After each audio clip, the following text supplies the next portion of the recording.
Oke, Assalamualaikum warahmatullahi wabarakatuh. Jadi untuk kesempatan kali ini di sini akan saya demonstrasikan bagaimana membaca data MPU 6050 ya, menggunakan Arduino secara serial dan dikomunikasikan dengan menggunakan MATLAB seperti itu. Ada 4 wiring di sini yang kita gunakan. Yang pertama adalah VCC. VCC ini nanti juga masuk ke VCC-nya Arduino atau 5 voltnya Arduino. Ground masuk ground, SCL masuk SCL, SDA juga masuk SDA. Jadi hanya 4 wiring saja, cukup sederhana untuk MPU 6050 ini. Nah kemudian setelah kita wiring, baru kita program. Nah, programnya di sini menggunakan 2 library ya. Yang pertama adalah wire.h ya. Wire.h ini adalah untuk menggunakan pin SDA sama SCL ya, untuk komunikasi karena memang aksesnya tidak melalui analog ya. Jadi kita sertakan library ini wire.h. Kemudian untuk menggunakan library MPU 6050 untuk memanggil percepatan ya, kita bisa install terlebih dahulu library MPU 6050 dengan jalan manage libraries. Kemudian kita cari saja MPU 6050 dan langsung diinstal. Nanti baru bisa menggunakan source code-nya. Nah, setelah selesai menginstal library-nya, kita deklarasikan MPU 6050 di variabel MPU. Baru kita lari ke setup. Nah, yang perlu disetting apa saja? Yang pertama adalah karena kita mau mengkomunikasikan serial dengan MATLAB seperti itu. Nah, kita gunakan di sini serial.begin ya, 9600 byte per second. Untuk komunikasi serial harus kita set timeout-nya ya. Jadi kalau misalnya tidak ada respon, itu selama berapa detik. Di sini saya setting 100 millisecond. Untuk memulai komunikasi dengan menggunakan format wiring SDA SCL, kita bisa mulai dengan wire.begin seperti ini, dan kita mulai initialize untuk MPU 6050. Nah, di program utamanya, jadi kita deklarasikan dulu karena kita mau mengambil ketiga data pada sumbu ya. Jadi si MPU 6050 ini dia bisa mengukur kecepatan di 3 sumbu sekaligus ya, 3 dimensi di koordinat kartesian X, Y, Z. Untuk mendapatkan akselerasi cukup dengan memanggil .get acceleration. Nah, ini registernya diawali dengan simbol dan seperti ini. Kita panggil dari variabel yang sudah kita deklarasikan, AX, AY, AZ. Nah, untuk mengubah ke dalam bentuk meter per second kuadrat ya, caranya adalah pertama kita bagi dulu dengan satuan LSB ya, 1 gram. Jadi kita bagi dengan 16384 ya, karena floating harus dikasih tingguan titik 0 seperti ini. Kemudian dikalikan dengan 9,8 ya, atau kecepatan gravitasinya sendiri. Jadi masing-masing dikalikan dengan kecepatan gravitasi supaya nanti keluarannya adalah berapa meter per second kuadrat. Nah, terus kemudian terakhir kita susun parameter serialnya mulai dari AX, AY sama AZ yang sudah dikonversi ke dalam meter per second kuadrat, dan tentunya dipisahkan atau dikasih delimiter tanda pagar ya.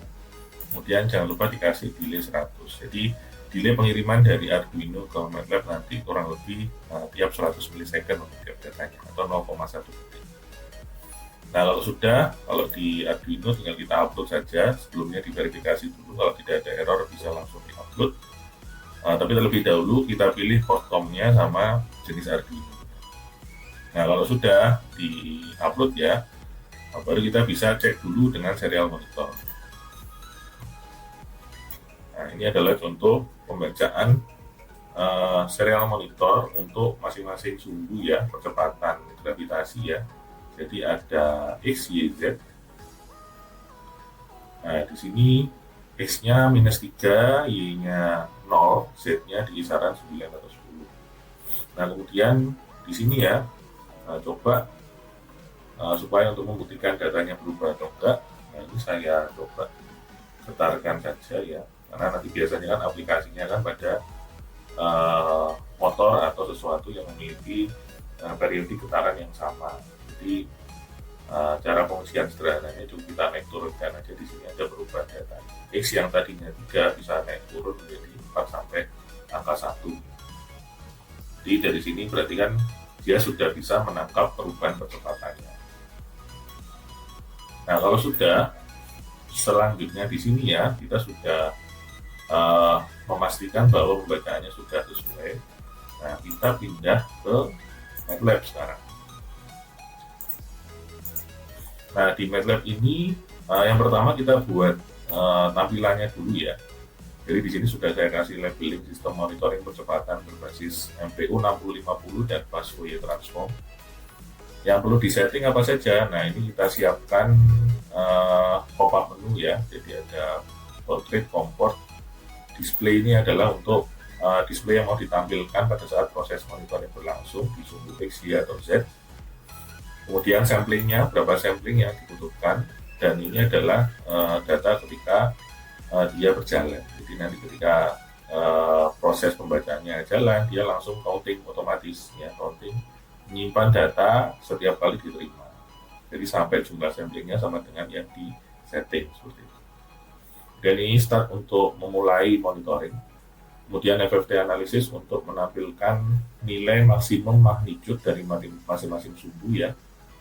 Nah, di sini kan kelihatan, dan nilai maksimumnya nanti akan kelihatan di masing-masing teks ini, dan grafiknya akan muncul masing-masing di sini ya untuk sumbu X, Y, sama Z.